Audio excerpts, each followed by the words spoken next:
नमस्कार दोस्तों, चलिए जान लेते हैं उत्तर प्रदेश के सभी बेहतर की आज की ताज़ा बड़ी और महत्वपूर्ण खबरों को। लेकिन उससे पहले वीडियो को लाइक कमेंट जरूर करें और साथ ही ये भी बताएं कि आप इस वीडियो को किस जिले, शहर या गांव से देख रहे हैं। आजम की पत्नी बोली, मुझे रातों रात डकैत बना दिया गया। जौहर यूनिवर्सिटी बनाने में नियम नहीं तोड़े, क्या डीएम एसएसपी के घरों के नक्शे पास हैं? प्रोफेसर पद से रिटायर होने के बाद जब मैंने यूनिवर्सिटी का काम देखना शुरू किया तब रातों रात मेरे ऊपर 60 से 70 मुकदमे लगा दिए। मैं चोर भी हो गई और डकैत भी। अपराधियों के जो भी काम होते हैं सब मुझसे जोड़ दिए गए। ये कहते हुए सपा नेता आजम खान की पत्नी तरीन फातिमा भावुक हो गईं। उन्होंने कहा, रहा सवाल नक्शा पास नहीं होने का, तो डीएम एसएसपी के घरों के नक्शे पास नहीं होते हैं। फिर जौहर यूनिवर्सिटी रामपुर डेवलपमेंट अथॉरिटी बनाने से पहले बनी थी, इसलिए कोई नियम नहीं तोड़े गए।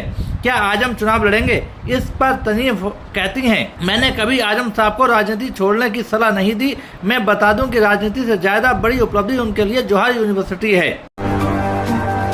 कृषि निदेशालय में सरकारी नौकरी। यूपी एसएससी ने निकाली जेईई एग्रीकल्चर के 134 पदों पर भर्ती। कौन कर सकता है आवेदन?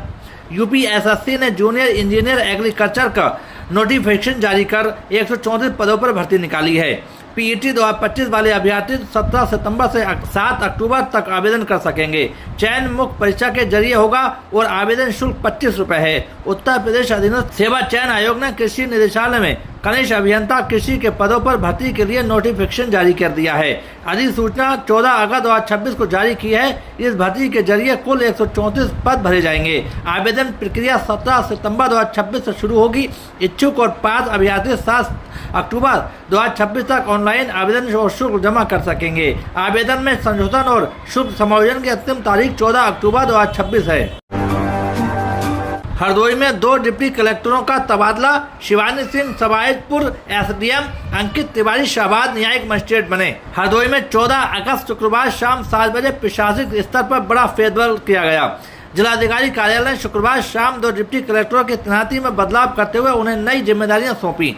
ये आदेश तत्काल प्रभाव से लागू कर दिया गया है। जारी आदेश के अनुसार सवायतपुर में उप जिलाधिकारी, उप जिला मजिस्ट्रेट और उप जिलाधिकारी न्यायिक की जिम्मेदारी संभाल रहे अंकित तिवारी का स्थानांतरण कर दिया गया है। उन्हें अब उप जिलाधिकारी न्यायिक शाहबाद के पद पर तैनात किया गया है। वे शाहबाद में न्यायिक प्रशासन से जुड़े कार्यों का संचालन करेंगे। इसी क्रम में शाहबाद में उप जिलाधिकारी न्यायिक के पद पर तैनात शिवानी सिंह को सवायतपुर भेजा गया है। उन्हें उप जिलाधिकारी, उप जिला मजिस्ट्रेट सवायतपुर के साथ साथ उप जिलाधिकारी न्यायिक सवायतपुर की भी जिम्मेदारी सौंपी गई है। इस बदलाव के बाद सवायतपुर में प्रशासनिक और न्यायिक दोनों दायित्व शिवानी सिंह के पास रहेंगे।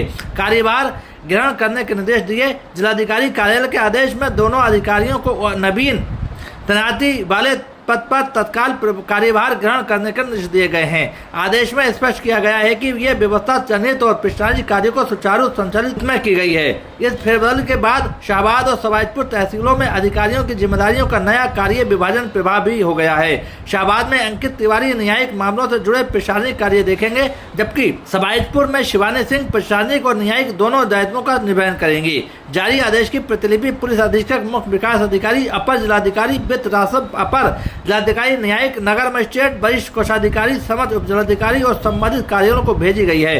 संबंधित अधिकारियों को आदेश का अनुपालन सुनिश्चित कराने के निर्देश भी दिए गए हैं। हरदोई में गैस लीकेज से घर में लगी आग, दीपक की लॉस है, भड़की आग, कारोबारी पत्नी और बेटा गंभीर झुलसे। हरदोई में मलामा कस्बे में शुक्रवार रात करीब 9:30 बजे गैस सिलेंडर में लीकेज के कारण आग लग गई। हरदोई कानपुर रोड स्थित वृंदावन कनेक्शन हाउस के ऊपर बने मकान में हुए हादसे में मकान मालिक राजकुमार, उनकी पत्नी और बेटा गंभीर रूप से झुलस गए। तीनों को तत्काल उपचार के लिए जिला अस्पताल रेफर किया गया। हादसे के दौरान घर में मौजूद बेटी और भतीजा सुरक्षित बताए जा रहे हैं। लीकेज सिलेंडर से धीरे धीरे फैल रही थी गैस। वृंदावन कलेक्शन हाउस कपड़े की दुकान है जिसके ऊपर 2 मंजिला मकान बना हुआ है। राजकुमार अपने परिवार के साथ इसी मकान में रहते हैं। शुक्रवार शाम परिवार ने घर में पूजा की थी। इसी दौरान मंदिर में दीपक जल रहा था। बताया गया कि घर में गैस सिलेंडर गया था, लीकेज वाले सिलेंडर को वहीं छोड़ दिया गया, जिससे गैस धीरे धीरे आसपास के हिस्से में भरती गई। इसी दौरान मंदिर में जल रहे दीपक की लो के संपर्क में गैस आ गई और अचानक आग भड़क उठी। आग की लपटें उठते ही मकान की छत पर मौजूद परिवार के लोगों में अफरा तफरी मच गई। हादसे के समय राजकुमार, उनकी बेटी, बेटा और पत्नी और भतीजा छत पर मौजूद थे। आग की चपेट में आने से राजकुमार, उनकी पत्नी और बेटा गंभीर रूप से झुलस गए।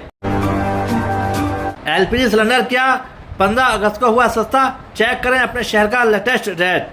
एलपीजी सिलेंडर की कीमतों में लगातार 2 महीने कटौती देखने को मिली है। 1 अगस्त को कमर्शियल एलपीजी सिलेंडर का दाम 209 रुपये तक कम कर दिया गया था। इससे पहले 1 जुलाई को कमर्शियल एलपीजी सिलेंडर के दाम में 179 रुपये की गिरावट देखने को मिली थी। हालांकि 15 अगस्त को सिलेंडर के दाम में कोई भी गिरावट नहीं देखने को मिली है। कीमतें 1 अगस्त के स्तर पर ही बरकरार हैं। आइए जानते हैं कि देश के अलग अलग शहरों में क्या रेट चल रहा है। ऑयल मार्केटिंग कंपनियों ने ईरान, इजराइल, अमेरिका युद्ध के वजह से 2 बार घरेलू सिलेंडर के दाम को बढ़ाया है। पहली बार कीमतों में 7 मार्च को इजाफा किया गया था, तब दाम 60 रुपये प्रति सिलेंडर बढ़ा दिया गया था। दूसरी बार कीमतों को जून में बढ़ाया गया था। इस बार 29 रुपये घरेलू सिलेंडर महंगा हो गया था। केंद्र सरकार ने युद्ध की वजह से देश में एलपीजी सिलेंडर की आपूर्ति बनी रहे, इसके लिए बुकिंग के नियमों में बदलाव कर दिया है। अब एलपीजी सिलेंडर की बुकिंग शहरों में 25 दिन और ग्रामीण इलाकों में 35 दिन है, यानी उससे पहले बुकिंग नहीं होगी। इसके अलावा कालाबाजारी रोकने के लिए बुकिंग और डिलीवरी की प्रक्रिया को ओटीपी आधारित कर दिया है। बिना ओटीपी के गैस सिलेंडर की ना तो बुकिंग हो पाएगी और न ही डिलीवरी होगी। गाजियाबाद में पासपोर्ट वेरिफिकेशन के नाम पर 4000 की रिश्वत। सिपाही ने सॉफ्टवेयर इंजीनियर से किया मोलभाव। इंटरनेट पर सामने आया वीडियो गाजियाबाद के इंदिरापुरम का बताया जा रहा है। पासपोर्ट वेरिफिकेशन के काम के लिए आया पुलिसकर्मी इंजीनियर से हिसाब किताब करने की बात करता नजर आया। दिल्ली से सटे गाजियाबाद में पासपोर्ट वेरिफिकेशन के लिए घर में पहुंचे पुलिसकर्मी के रिश्वत मांगने का एक वीडियो इंटरनेट पर सामने आया है। वीडियो में पुलिसकर्मी एक युवक से वेरिफिकेशन के नाम पर 2 से 4 हजार रुपए की मांग करते हुए साफ तौर पर देखा जा सकता है। बताया जा रहा है कि युवक पेशे से सीनियर सॉफ्टवेयर इंजीनियर है और IBM कंपनी में कार्यरत है। वीडियो इंदिरापुरम का बताया जा रहा है। NBT ऑनलाइन इस वीडियो की सत्यता की पुष्टि नहीं करता है, न ही हम करते हैं। वीडियो में साफ दिख रहा है कि घर के ड्राइंग रूम में बैठे पुलिसकर्मी ने कागजात चेक करने के बाद युवक से कहा कि लाओ हिसाब किताब करो। युवक पूछता है कि कितने, तो पुलिसकर्मी कह रहा है 2-4 हजार रुपए दे दो। इस पर युवक हैरान रह जाता है और पूछता है कि ये किस चीज़ का पैसा मांगा जा रहा है। फिर वीडियो में पुलिसकर्मी रिश्वत मांगते हुए कह रहा है कि जो होता है दे दो, ये थाने में देना पड़ता है। इस वीडियो की पुष्टि द चैनल 92 नहीं करता है। प्रदेश में सरकारी नौकरी का मौका। वेटनरी फार्मासिस्ट के 1308 पदों पर भर्ती का विज्ञापन जारी। जाने डिटेल। उत्तर प्रदेश अधीनस्थ सेवा चयन आयोग ने पशु चिकित्सा फार्मासिस्ट के 1308 पदों पर भर्ती का विज्ञापन जारी किया है। आवेदन 14 सितंबर से 5 अक्टूबर तक होंगे। भर्ती के लिए 2025 की प्रारंभिक पात्रता परीक्षा में शामिल होना जरूरी है। चयन मुख्य लिखित परीक्षा के जरिए होगा। वेतन स्तर 5 में 29,200 से 92,300 रुपये होगा।